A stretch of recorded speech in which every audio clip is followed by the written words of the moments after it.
Welcome in, everyone. Today's deep dive centers around something that's got tech writers buzzing, and for good reason: AI image generation.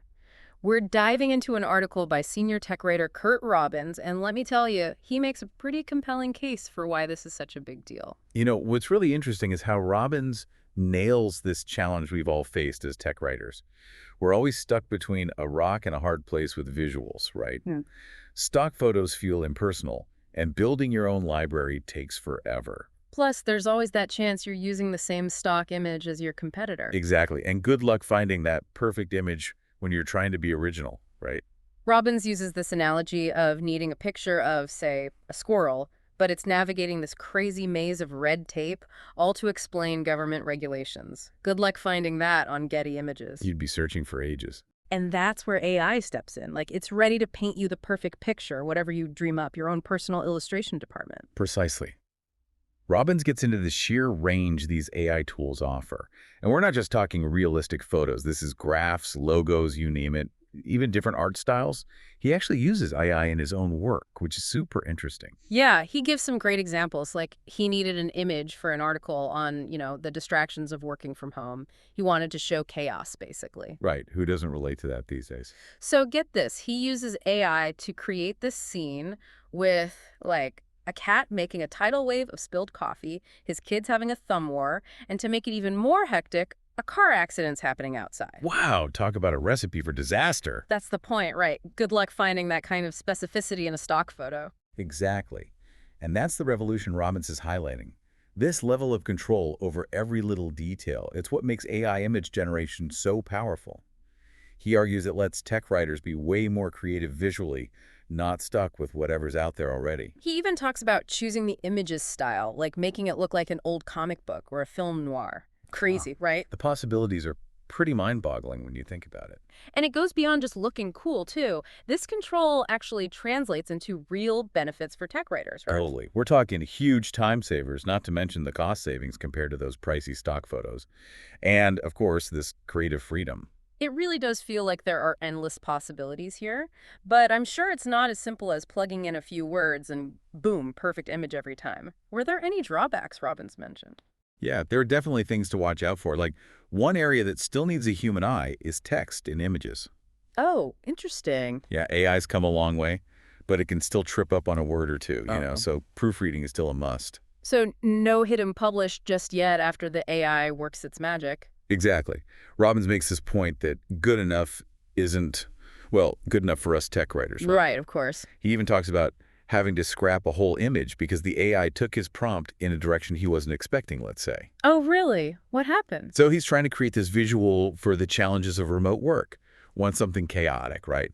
Cat making a mess, kids arguing, car accident outside, the whole 9 yards. Sounds about right for Tuesday. Well, the AI gives him this image that's more like a cat pondering the meaning of life next to a single spilled coffee bean. Yeah. And the kids, they're having a calm, reasoned discussion. And the car accident. Let's just say it was more of a bumper cars at slow speed situation.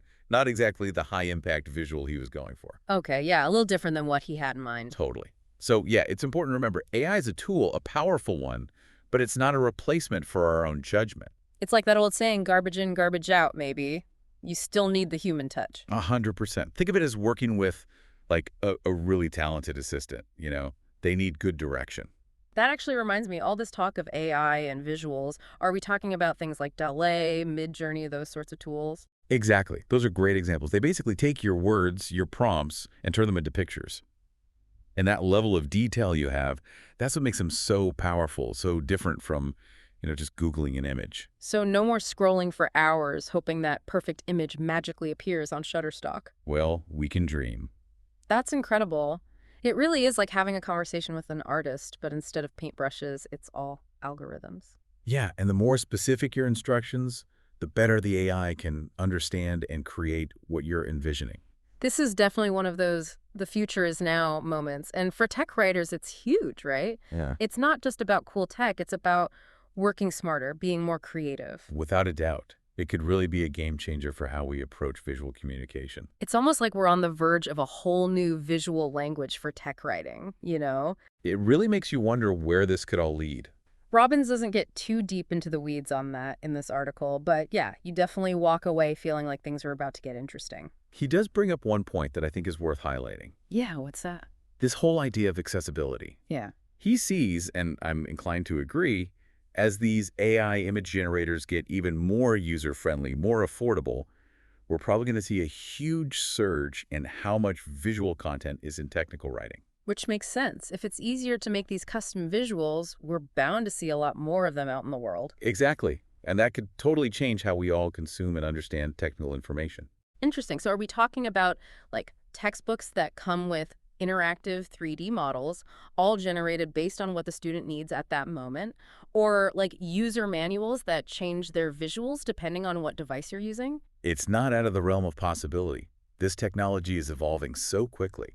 Sounds like Robbins is spot on calling this a revolution then. And I think, like with any revolution, there are going to be incredible opportunities, but also some challenges to navigate. Absolutely. We've talked a lot about the creative side of things, the benefits for us tech writers, but are there any bigger picture implications we should be thinking about? I think the main takeaway here is that this isn't just a shift in technology.